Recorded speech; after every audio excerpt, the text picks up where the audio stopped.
introduction and all the members of the Entrepreneurs Association of come here.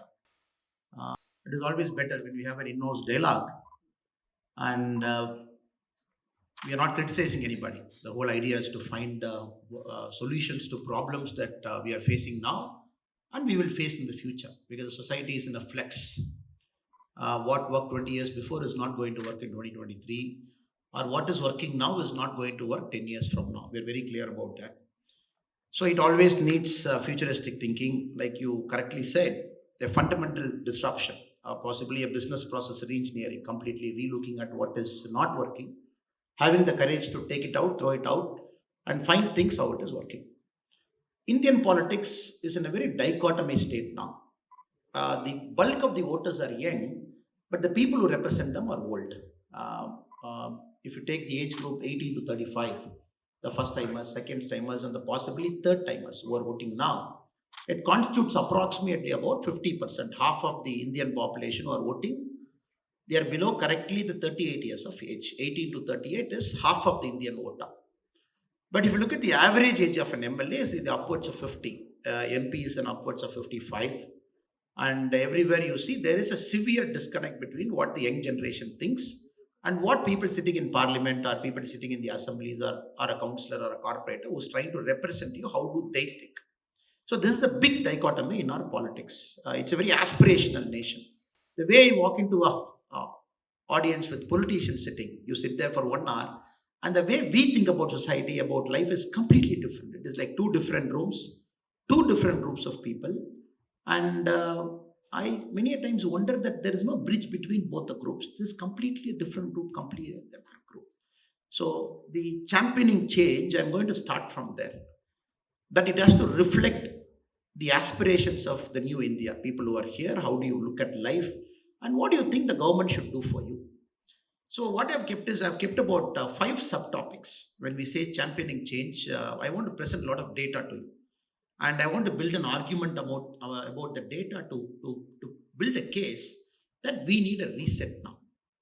Not only do we need a reset, but you also need a complete look at what we do in Tamil Nadu politics. Now, again, it is not a criticism of any party, any leader, or whoever they were. They have done their best. Whatever is possible, they did it. Sometimes we are unforgiving on them. Sometimes we believe they are not up to the task. But having said it, it is not a critical reflection of any particular leader, but the way our politics has happened over the last 70 years. The first topic, I've got some notes so that I don't get the data wrong. I've just scribbled something in my cell phone. So I'll be looking at it just to present the data. I'm going to talk about alcoholism, number 1, and how it is eroding the base of society. I'll be talking about corruption, how it has become just now the Erode by-election results have come out, how people have taken corruption as a way of life. Then agriculture, what is happening now? I'll be putting a small microscopic lens to what is happening deep inside the agriculture mess that Tamil Nadu is facing. Then we'll be putting a little bit of lens on the education infra, what is happening with school education, because all those guys are going to get employed with you in a matter of time. Then I'll be talking about health, what is happening in the health. So we'll be having a very piercing look at the data. We have the highest number of addicts, the so-called alcoholics, 2015-16. If you look at the number, Tamil Nadu, the National Family Health Survey has given, it has given 47%. 15 to 39, it has given 47% can be labeled as an addict. If I slightly get into Kerala, it is 37%, Karnataka is 29, Maharashtra 21, Gujarat 11, Rajasthan 16, Madhya Pradesh 30, Uttar Pradesh 22. Just to give you a map of how each states are, because you are going to get manpower, labor, and the next generation of entrepreneurs there. Bihar 29, Jharkhand 40, Bengal 29, Odisha 39, Andhra 35. Oh, we have covered most of the states now. Puducherry 41. Again, if you go to North Sea, slightly high, 45, 47, 49. Arunachal is at 58, the border state. Tamil Nadu, for an industrial powerhouse, for an economic powerhouse, which is aiming to be a $1 trillion economy on our own, 2015-16, we are at 47%. Now, if you look at the per 1 lakh population in a state, per 1 lakh population, what is the number of liquor shops each state has got? Like Tamil Nadu has got a liquor model. We have got a TASMAC, which is owned by government. UP has also got a very thriving liquor industry, but completely owned by the private sector. licensed by the government. For every 1 lakh population in the state, we have 6.5 liquor shops catering to them. 6.5 liquor shop catering to 1 lakh population. And again, we make the highest revenue, 36,013 rupee crore is the last year revenue, 2022 end of financial year. We made 36,000 crore in liquor. So what is it costing? Fine, there is one argument that politicians like me can come and we can talk about liquor and this, that, and numbers, 47% and everything. What is it costing? Okay. Now when we put a little bit of microscope and see, we all know every year the National Family Health Survey focuses on a specific thing. Like 2014-15 focused on alcoholism. 2019-20 focused on the abuse on women, the spousal attack, the acid attack, the mental torture, the sexual harassment at workplace. 2019-20 focused on that. In that 45% of women in Tamil Nadu between the ages of 18 to 60, they said, my husband has assaulted me. 45%. And one data shows 47% of men in alcoholism. That is one. And 85 lakh billings have happened in Ayushman Bharat last year. Ayushman Bharat, we all know, is the 5 lakh insurance scheme that the central government runs. Tamil Nadu, among the Indian states, we did a 85 lakh billing. For a kind of information, UP did 18 lakh billing. Each person going to a hospital, getting a service, billing the government, we call it as one billing. Tamil Nadu, 1 year, we did 85 lakh billing. It could be anything. It could be heart, liver. It could be a surgery. It could be a fixing up a broken bone. UP did 18 lakh. So when you combine all this data, when you look at it, alcoholism is turning out to be the single biggest menace for our state. Gone are the days you have a skilled laborer, skilled manpower, a skilled masonry, a skilled carpenter, which Tamil Nadu used to take a lot of pride 20 years back. Oh, Tamil Karanga. There was a joke in Bangalore recently. A friend was telling me,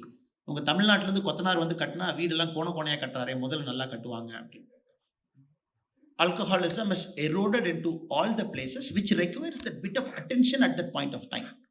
That attention, a needling, a threading, a shop floor assembly, a fitting, a welding, which needs that very specific attention, which Tamil Nadu was having a huge competitive advantage to other parts of India.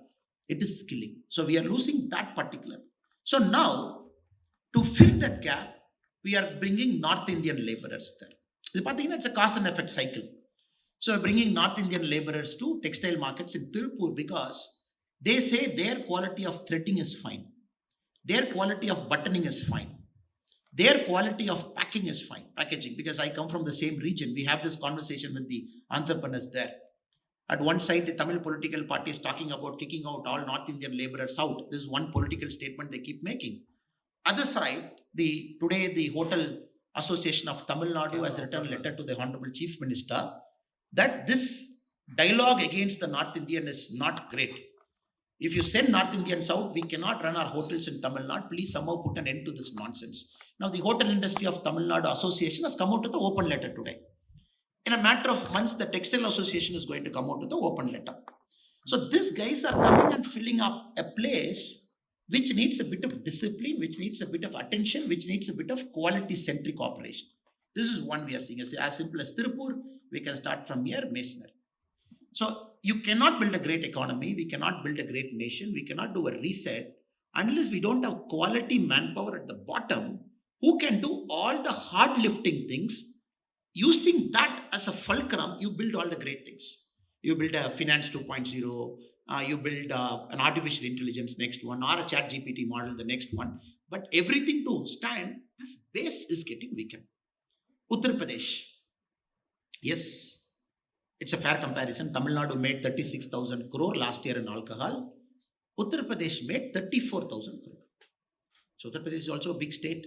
Uttar Pradesh made about 34,000 crore for a population of 24 crore. We made 36,000 crore for a population of 8.4 crore. So 3.5 times more population. So they made lesser revenue in alcohol. Just to give you a basic idea of what is happening. So Modi ji has shown us it is possible to fix corruption in government. He has shown us. Because normally we all know government is so big, so it's like a behemoth. It's impossible to fix corruption. What did he say? The first thing he did is, look, let us all remove complaints. If half the complaints goes, half your problem is solved. I am not trying to be a superhero. Modi ji said, I am not trying to be a superhero, going and educating people like Gandhi and say, don't do this. I will instead fix the system where you will not have an opportunity to be corrupt. You are right person. You are a morally upright guy. But since the cost of being morally upright is so high in India, you have to run around everywhere like I did for 2.5 months. Because nobody gave me a job in America, neither was I interested to go to America to study. I was only in India, I can afford to wait. I never traveled. I never wanted that passport urgently to get a visa and go anywhere. I was happy to wait for 2 months, 3 months. But you can't wait. Other people who have an urgency to go to a foreign country can't wait. So that is where we lose the moral compass and pay that first 100 rupees. So Modi ji said, okay, fine. I'll clean up the system for you. Don't worry. 32,000 complaints have taken. Now income tax, you will see very soon in the next 2 years, 100% of your income tax assessments after you submit is going to be faceless. The things have already started. Very little you will see somebody calling you to an office, you go, this is all automated now. It is all becoming faceless, it is all becoming transparent. Even at one point our auditor friends are complaining, but somehow it is a part of the culture of our government that there should be less interaction between people who have power and people who don't have power, meaning the citizens like you and me. This is one way. The second thing the Modi ji said, government purchase is the biggest corruption. Anybody dealing with the government, biggest corruption. Everywhere you got to pay, and we all know government is the biggest buyer in the country. In a whole country, the Ambanis, the Adanis, the Tatas are not the biggest buyer. It's the government which buys more, estimates more. Because of the government, it contributes 60% to the economy per se, directly, indirectly. Modi ji said, fine, I am going to start a portal called GEM portal. Anything the government is buying, GEM portal is a marketplace. You come, you place your order in the GEM portal. They will come, they will give the product, you buy. You'll be very surprised, ladies and gentlemen. If you look today, GEM portal, what it has done is, it has linked 8.5 lakh micro, small, medium enterprise. They have received 68 lakh orders worth 1.87 lakh crore. GEM portal was launched in 2016. Meaning, first time a micro, small, medium guy is having an opportunity to pay money, sell his product, without bribing any middleman in between. If you look at it, among this 1.45 lakh women MSME has received 7.32 lakh order worth 15,900 crore. 43,000 SC/ST MSME have received 1.35 lakh crore order worth 2,500 crore.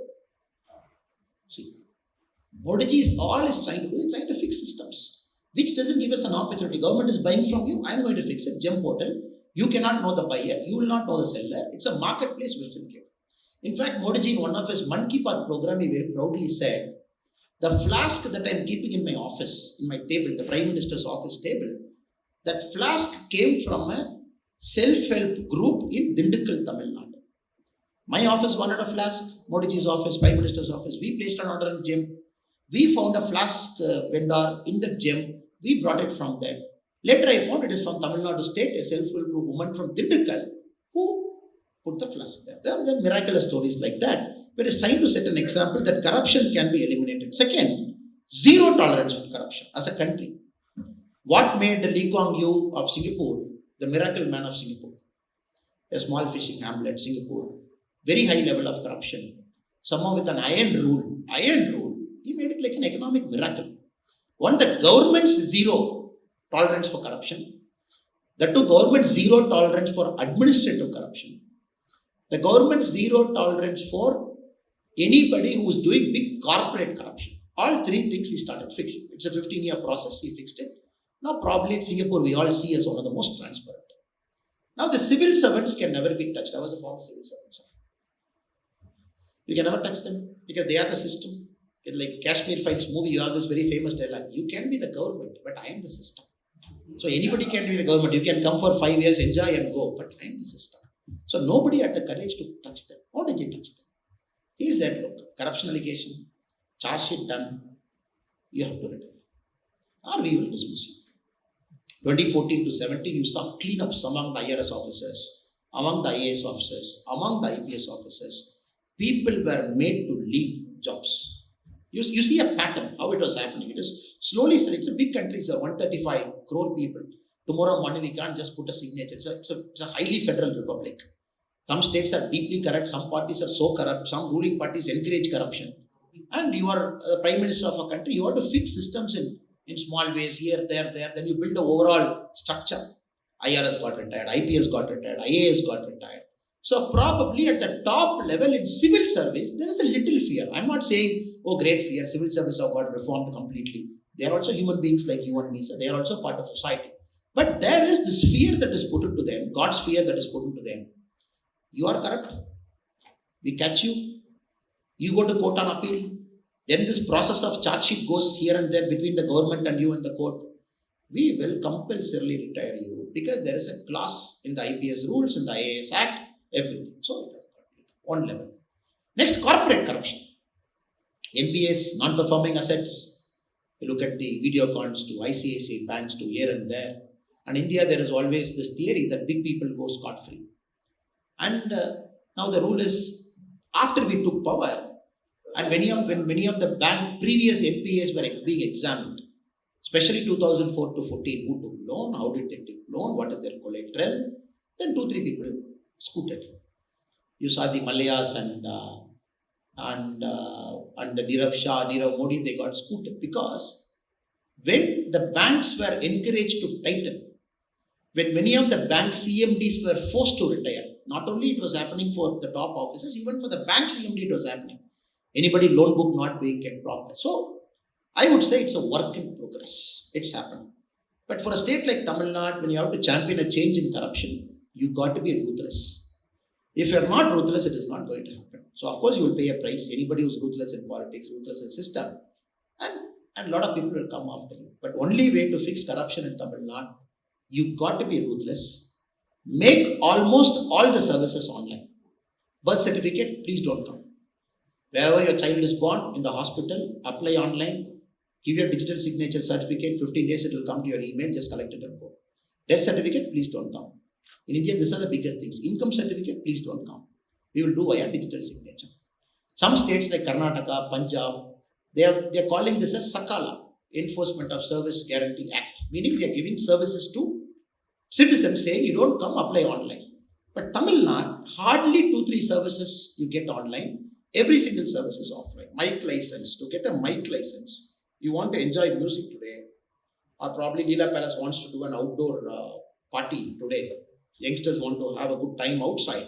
You ask a Leela Palace manager how many licenses he has to get. I was a DCP Bangalore. I must have given 1,000 licenses in my life. The short term I was in Bangalore. You get a police license. Then you go and get a liquor license for this particular class. Then you go and get this. By the time these fellows will go everywhere, he will say, "Arey yaar, 10,000 rupee here, 10,000 rupee there." Then after 10 o'clock, you want to illegally operate the thing, pay another 25,000 to the local station. So because you haven't kept anything online. You have kept everything offline. You allowed a human interface between two human beings, one who has got power, one who doesn't have power. When this guy is mingle, boom, then it gives rise to corruption. You have to fix it slowly, steadily. It's a slow process. No country becomes non-corrupt overnight. It's a journey. We all have to take this collective journey as citizens, right from an auto driver, right from a bus conductor, right from a guy who's in an entertainment theme park who's standing in the gate, right from a corporate guy, right from a bank CMD. It's a collective journey. For that, education, awareness, fear, rule of law, punishment, certainty of punishment. Not I get caught today and 25 years till my grandson is there, I will fight the case in the court. Then my grandson will fight on my behalf. Certainty of punishment. So all those things have to be fixed. But I personally believe it is possible. It's a matter of time. Now the next PM said, all the government money I am giving you will be online. None of my money will be offline. Any money I am giving you will be online. Just PM 2 days back, 13th installment of PM Kisan, he pressed a button. He pressed one button. 13th installment of PM Kisan. 2,000 rupees every 4 months. They get 6,000 rupees every year. Press of a button. Tuck. Next second, the farmer gets a message. 2,000 rupees credited to your account, so and so. PM Kisan. Likewise, the subsidies, the fertilizer subsidies, all kinds of money that get into them. every single transfer of money, including the 100-day Rural Act, Rural Employment Guarantee Act, what we call the NREGA, every single transaction, their salary goes into their account directly, because we are the world leaders now. In G20, India's time this year, the first thing we are trying to propagate to the whole world is that we are the world leaders in digital transaction. Very proudly we are telling, which is true. America, China, combinedly, you are only doing 47% of my monthly digital transaction. If India is doing 100% monthly transaction, both Americans and Chinese combined together, you are doing only 47%. If you look at the February 2023 data, the digital transaction that we did, you'll be very, very amazed, sir. Whole of India, February 2023, digital transaction we did 12 lakh 35,000 crore. The transaction is 750 crore transaction.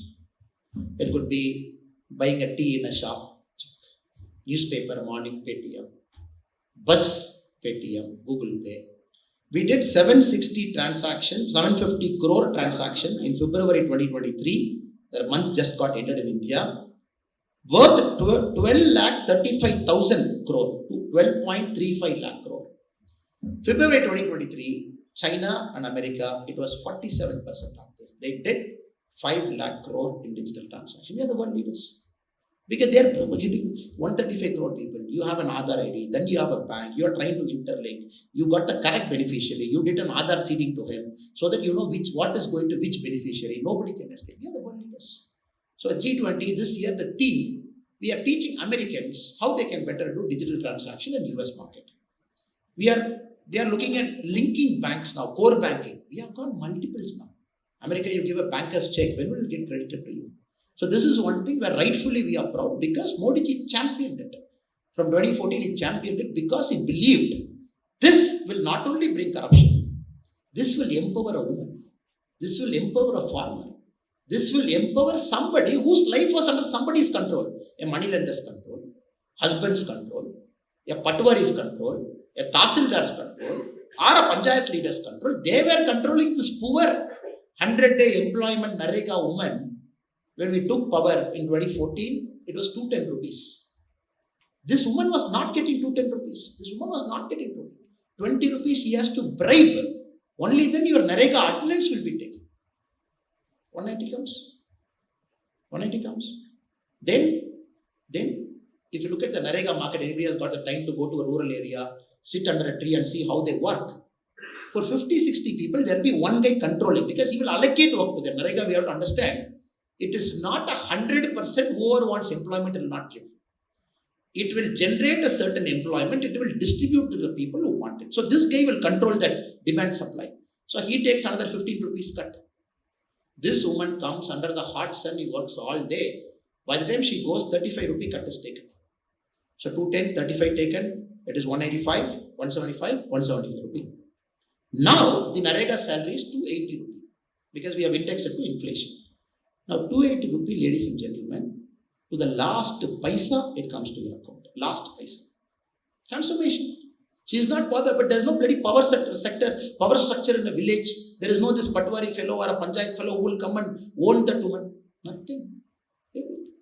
Rajiv Gandhi ji, a former Prime Minister in 1985, Kalagandhi, Orissa, he said, what kind of country will live? We just came from US. He was just a pilot in India. He said, look, what kind of country we are living in? 85, Kalagandhi, Orissa.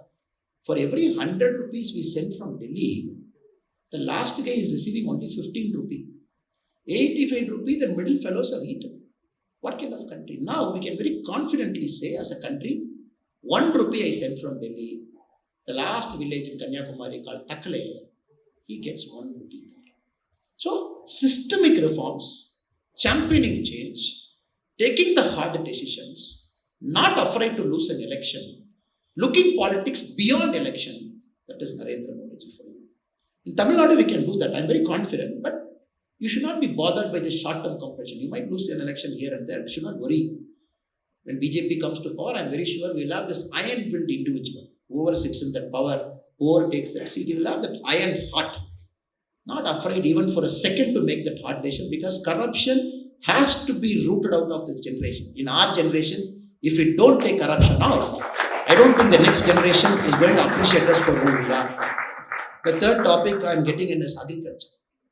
I know I'm taking time, sir. I'm trying to wrap it as fast as possible. Is it boring? Because these are things I don't normally talk. We all give political passions. You have to have this kind of an audience that wants change and which is very comfortable with the data. When we speak, they should connect with data. We look at agriculture. If I'm making a very bold statement that Tamil Nadu has failed in agriculture, it is not false. It is 100%. Again, I give you statistics to prove why this great state of Tamil Nadu in 1960, which was a leading indicator for agriculture in India, is a lagging indicator now. Again, if you look at the data, sir, 1960-63, if you look at the irrigation of India, whole of India, the irrigation that is happening, Tamil Nadu had 11% of irrigation. Irrigated area, 1960 to 63, we had 11% of irrigated. Rest of the state combinedly had 89%. 2021-2022, Tamil Nadu has got 3.4% of the irrigated area. Why? No Kamarajar. Since Kamarajar is not there, one single person was missing from that link. The great Karmaveerar Kamarajar Ayya, a state with 11% of the net irrigated area of Tamil Nadu, India, has come down to 3.4%. This is alarming. With this, we will build an argument to look at rural distress, the income inequality. We will look at, it's a very big number, madam. If you slightly go into that and look at the data very deeply, it gives a lot of very alarming conclusions to us. And why? Again, the irrigated area, when we subdivide, we look at irrigation in three parts. The canal irrigation, which is the government's duty to build a canal from a dam to take a water to the last agriculturist. He can't invest in canal. He has to get water to his farm directly from canal so that he can grow a crop. He gets money from it, gets out of poverty, educates his children. They go to better schools. They get education. They go one level up in life. So the government's primary duty is to give canals till then. Tamil Nadu, 1960-63, the comparison period, we had 9 lakh hectare of canal irrigation. Now, we have 6 lakh hectare of canal irrigation, meaning whatever was getting irrigated, 3 lakh hectare in canal irrigation has come down because the canals are not reaching.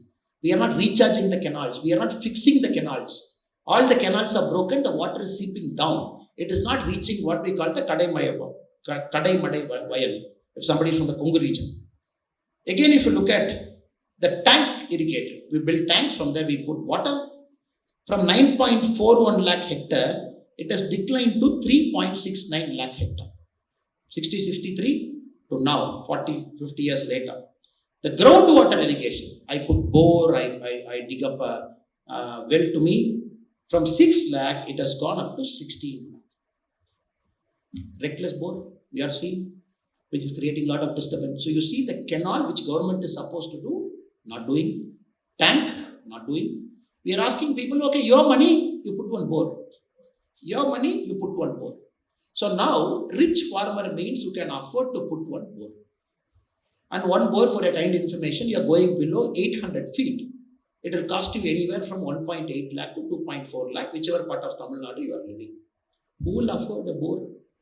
And you keep sucking groundwater, what is going to happen to the state? And which means all the waters are getting wasted, which is going to the sea, which can be tapped. This is the story of agriculture in Tamil Nadu, which needs a serious fixing. Because the data again says the average monthly income of a farm household. If a household is telling I'm a farmer, the average income of a Tamil Nadu farmer per month is 11,924 rupees. Punjab 26,701. Haryana 22,841. Kerala 17,915. Karnataka 13,000. Gujarat 12,000. This is 2018-2019 period. But here the arguments in Tamil Nadu politics is all about, I have given free electricity. I am helping the farmers. Who are you to ask me? Who are you to question me? But we clearly see free electricity is not helping. We have to seriously invest money in canals. Take water to the last person who's there so that he farms. He makes money out of it. He brings his generation out of it. Now some states like Karnataka, what they have done is, they said, okay, PM sir is giving 6,000 rupee PM Kisan. I am giving 4,000 rupee. So Karnataka farmers, they get 10,000 rupee. 6,000 from PM Kisan, 4,000 from state. They supplement the income by 10,000. In Tamil Nadu, neither that is happening. And many other farmers are forced to sell out and come.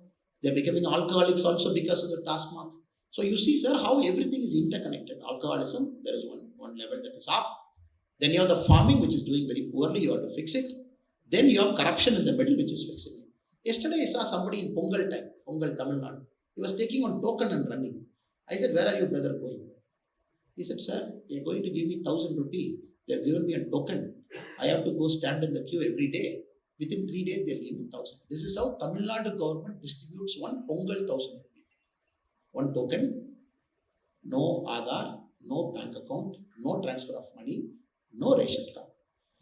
Same thing is applies everywhere, sir. If we cross agriculture and enter into medical, oh, this next level.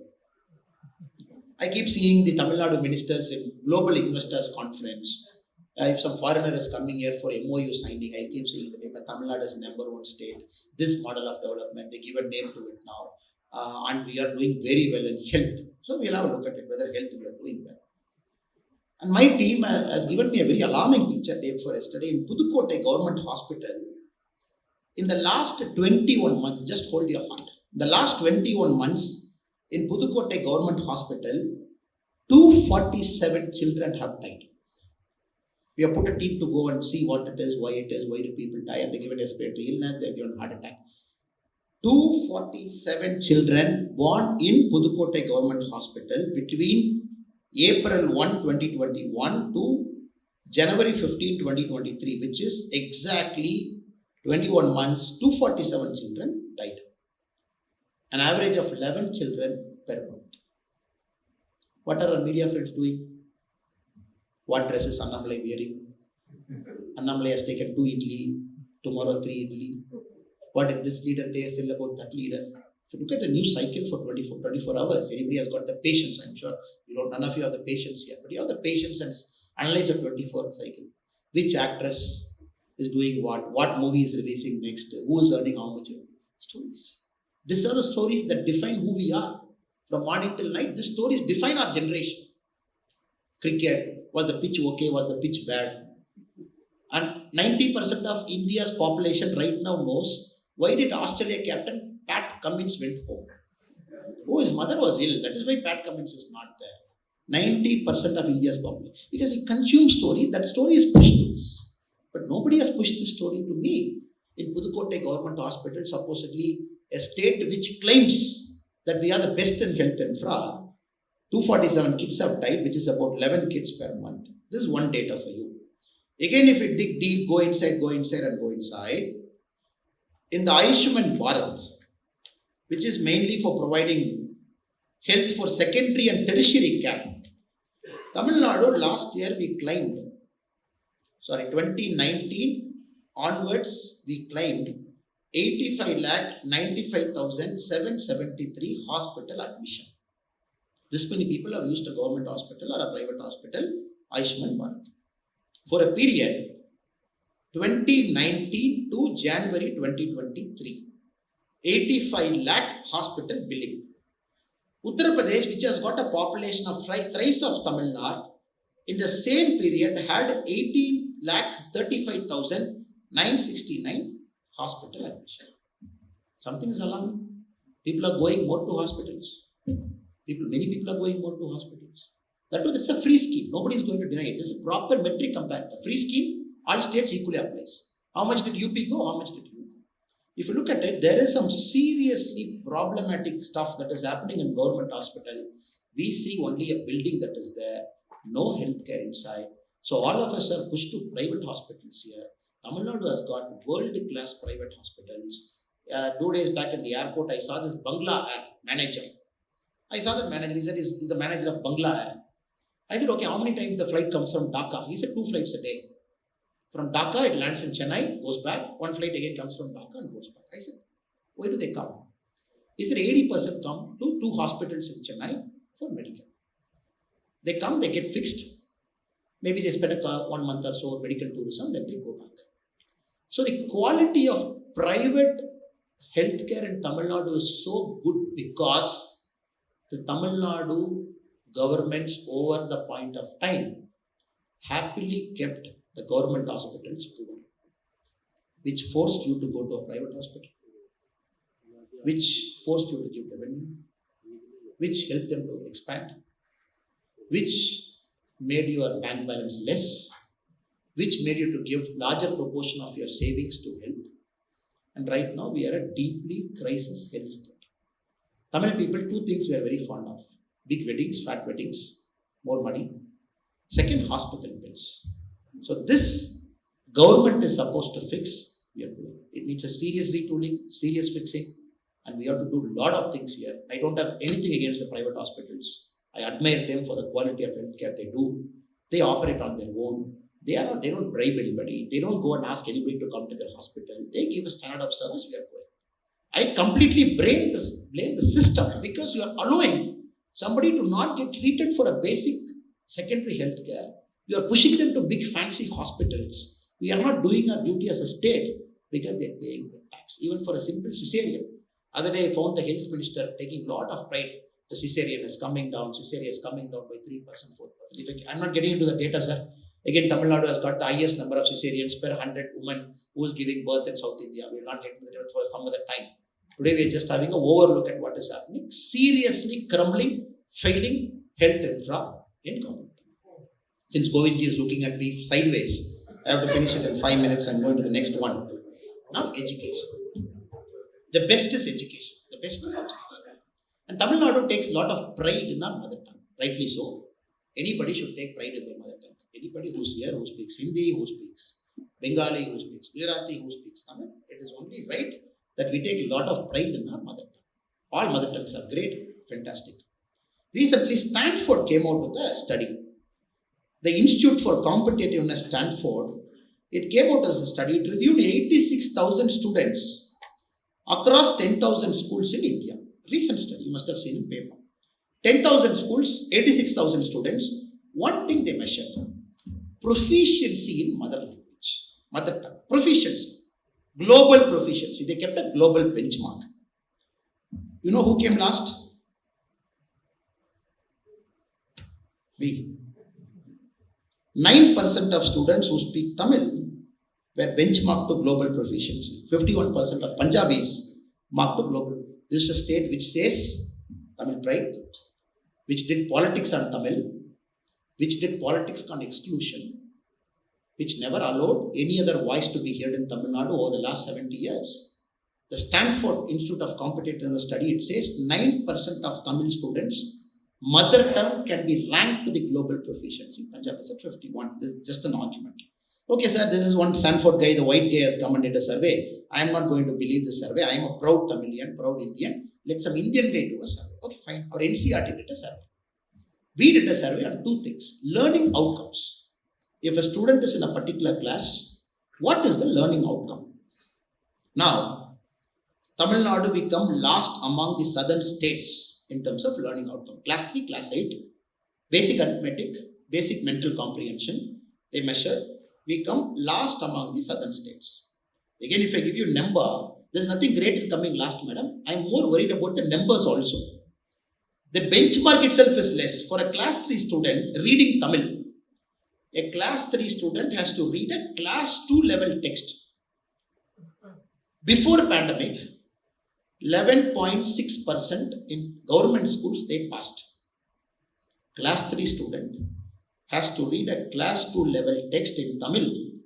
Pre-pandemic in 2018 survey, 11.6% passed, 89% failed. Post-pandemic, this is interesting, post-pandemic, 4.7% passed. We are not talking of a 70% fight and 65% fight. Kerala is at 72, I am at 68. We are fighting between 11% and 4%. Class 5, it is increasing. 40% passed pre-pandemic, 25% passed post-pandemic. Class 8, 73% passed. So class 8 is not reading class 7. Class 8 is reading class 2nd. This survey, class 2 is benchmark. Class 2, level Tamil text, class 3 can read, class 5 can read, class 8 can read. Suddenly I saw somebody happy, Appa, class 8 we didn't read. 73% of students, they passed a class 2 level text studying in class 8. Pre-pandemic. 62% post-pandemic. Next is arithmetic, basic maths. Basic maths is addition, subtraction, multiplication, 3 things, division, 4 things. Again, we divided that into subtraction. Class 3, how many can subtract?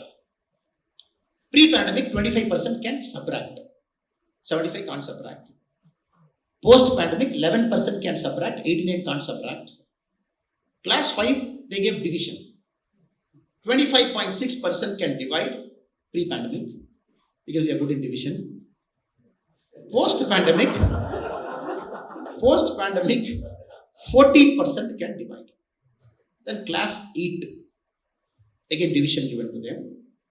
50% can divide, 44% can divide post-pandemic. Then they measured who can read English sentence. Class 5, 37%. Pre-pandemic, post-pandemic 24.5, class 8 58.8, post-pandemic 57.8. This is very deeply disturbing. Deeply disturbing because the government schools somehow we have taken for granted. I remember when I stood in elections, there was an association for government school teachers. He was canvassing against me.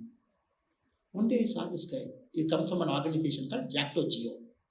I said, brother, you come here. We'll have a cup of coffee.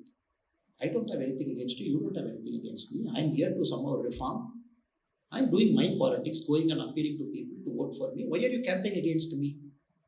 He said, sir, if you come to power, you will increase the workload of teachers.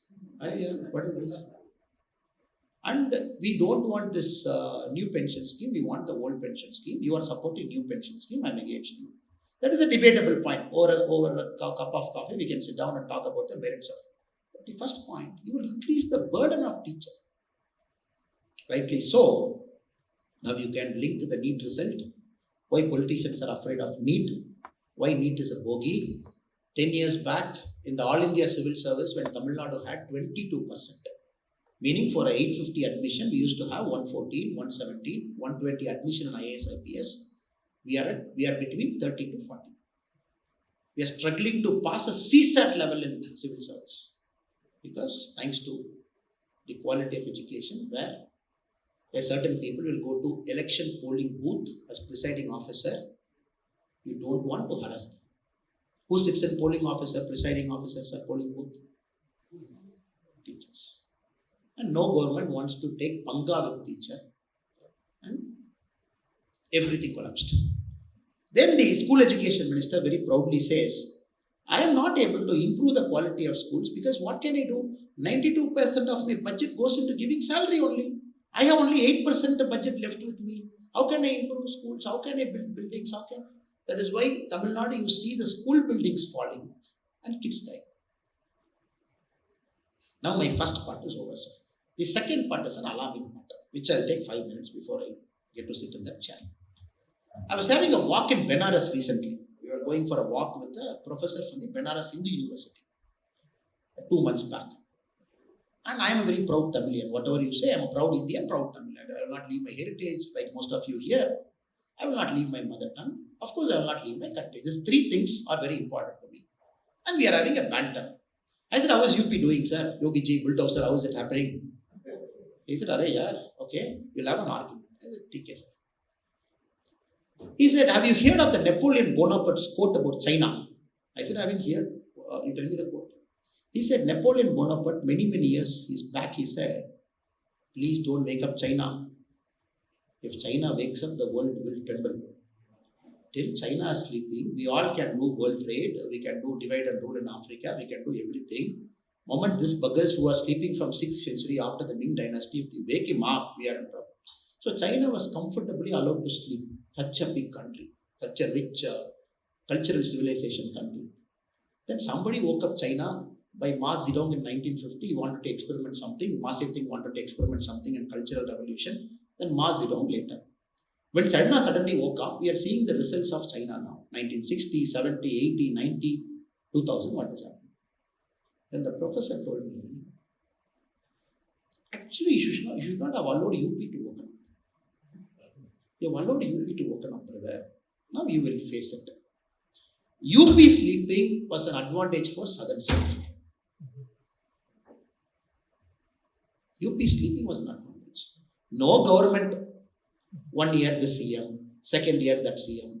Somebody will demolish a building next CM. Okay. Then what happened? One Yogi ji happened. One Modi ji happened in Delhi. Then this guy came. He said, "Arey yaar, you give me one majority, I'll fix." Modi ji said, "You give me one majority, I'll fix UP." Then Modi ji made Yogi ji as CM. First he fixed law and order. He said, anybody touching, not only will you lose a hand, you will lose a house also.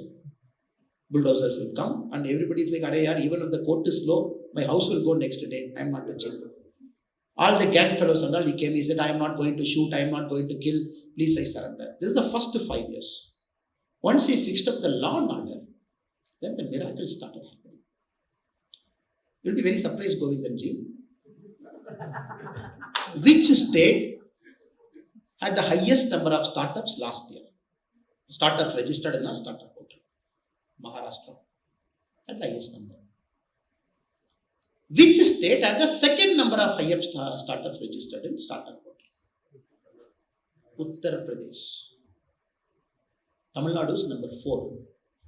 Suddenly this 24 crore people are woken up. Suddenly empowerment, freedom. Women can walk at 8:30, 9:30, 10:30 in the night after finishing a night shift and come back to home. Suddenly the gross enrollment ratio for a higher study, which Tamil Nadu was leading at 52%, UP was at 16-17%. Suddenly Yogi ji is pushing it to 30. Next year it will go to 40. In 5 years it will go down to 50. 24.5 crore population getting educated, getting empowered, going to engineering schools, medical colleges, happening breakneck development. All these guys in 10 years, what are those guys going to do? Will it not change India's trajectory, sir? It is going to change right in front of our eyes. Here, what are we saying? A North Indian means only Pani Puri. One minister. You see, 10 years, what is going to happen? Education minister who is supposed to educate and see how the world is changing, trends are changing, where Tamil Nadu should be there to maintain the number 1. North Indian means only Pani Puri. Okay. How many airports UP has got, sir? 11 functional airports. Planes are landing, planes are taking off. How many airports we have? We have 5, but we don't have night landing in Toothukudi. We are trying our best to expand Chennai, which we might expand anytime soon. The Terminal 2 of Bangalore is 2 times bigger than the Chennai airport as a whole. I'm talking of one terminal. 2 days back, I couldn't land in Bangalore from Bangalore because there was a congestion. 45 minutes we were there. Then finally they found one landing slot at 11:20 in the night. We landed. You will not see, first time in my eyes I saw the bus which goes from the bay to the terminal. I found 16-17 buses standing like a queue. Then I was telling my Bangalore friend, "Arey yaar, you had road congestion in Bangalore. Then you had train congestion. Then you have flight congestion at the top. Now you have bay congestion." He said, "Arey boss, what can we do? We are growing. That is why Terminal 2 we have just opened. It has got another 32 landing slots. We'll open that also. Why are you worried? Give us 6 months." That is the level of thinking. Here we are trying to think, when rain comes, how can we fix the roof? In front of us, this politics is going to go for dust in 5 years. It is going to go for dust in 5 years.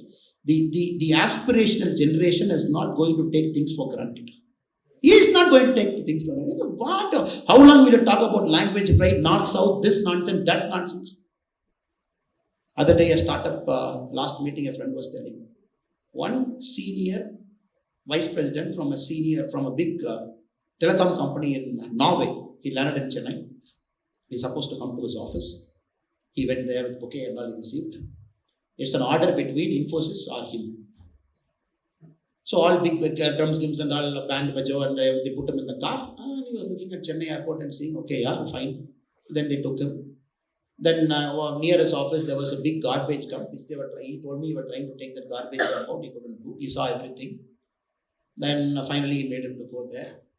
Then finally, the moment he landed in Bangalore, he said within 4 hours, he signed that contract to Infosys. Now, you have to understand the opportunity cost you are losing because of some dumbhead sitting somewhere in a power and signing with green ink. No vision, nothing. And now when UP is claiming, I am going to land a fighter plane in 6 lane. They are landing fighter planes in 6 lane and 8 lane. And the Mysore-Bangalore expressway is getting inaugurated next week by the Honorable Prime Minister. 1.5 hours. 1.5 hours. 1.5 hours. And that MLA was telling me, Anna, Hosur on the airport you put. I said, why should we put? Because only then we will grow faster. And all the ATRs we will land in Hosur, big planes we will land here, international terminal we keep Bangalore. You open a Hosur airport, all ATRs will land, people will come to Bangalore. And they catch the Mysore expressway, 1 hour they go to Mysore. And Mysore was next satellite city of Bangalore. I said, how do I look like to you?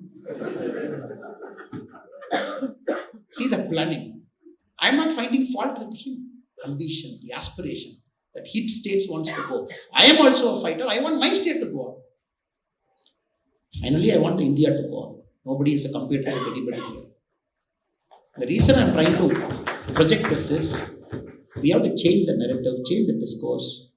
Corruption, infra, health, education, investments. I am not getting into this only. And there was this fight between governor and CM. You must have seen recently in paper. Then the one government minister was telling that CM governor should have read whatever we have written there. One press person friend was asking me, why is he shouting? What governor did not read? I said, you have to ask the governor.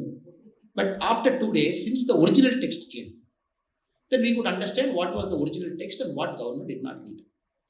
And these guys have written, Tamil Nadu is number 1 in investment destination. Data shows we received investment 1/8 of Karnataka.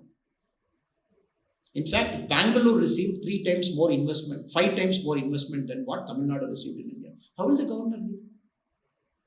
The data itself is faulty. Likewise, we can keep arguing. So we have to fix it. We have excellent potential here. One of the finest state, greatest of people, amazing culture. I want to end with one great positive thing. High Court gave a judgment that all temples more than 1,000 years old, ASI should take control. With a group of people, we went to Delhi, we met the cultural minister, we said, sir, our temples are our pressure. Please make sure that our temples are protected. The minister said, okay, how many temples you have more than 1,000? I said, sir, looks like some 400 temples are more than 1,000 years old. He's like, you are having double the number of Indian temples in Tamil Nadu, which is more than 1,000 years old. How will I give you ASI fund, you tell me? So, great state, rich state, potential state. But somehow, in the last 70, 80 years, the narrative got spoiled. The growth was there. Somehow we are maintaining there. Other states are catching up.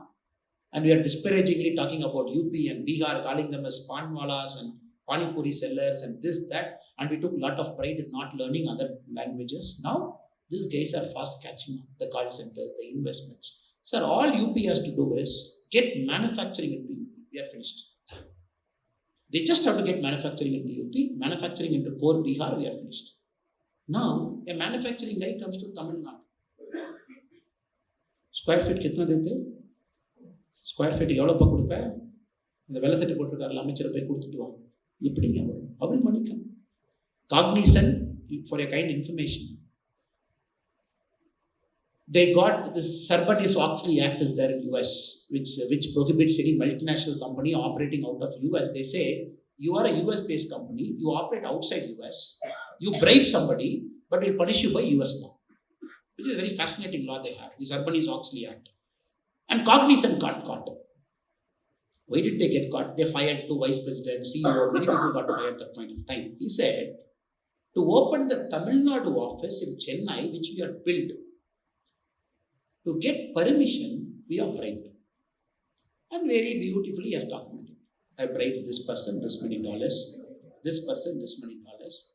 The cost of doing business in Tamil Nadu. Yes, it is there. People got fired. Here nobody got fired. They all stood in elections. Somebody won as minister. Somebody came back as MLA also.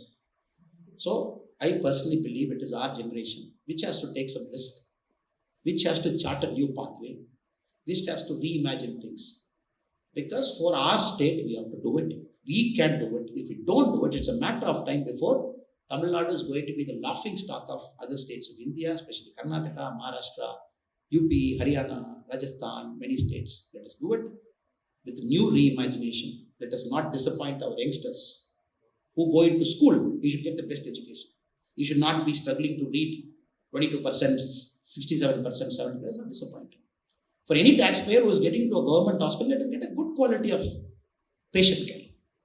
Farmers who live in, including my father and grandfather, who earned only through farming all their life, let them at least have that certainty water will come with government support and they can do some farm.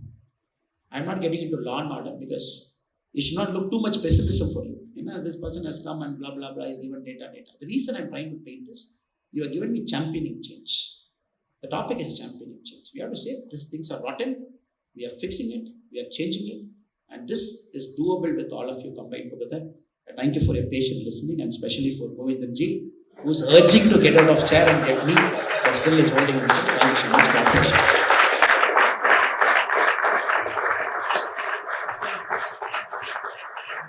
தொடர்ந்து இது போன்ற வீடியோக்களை காண இணைந்திருங்கள் வியன் தமிழுடன்.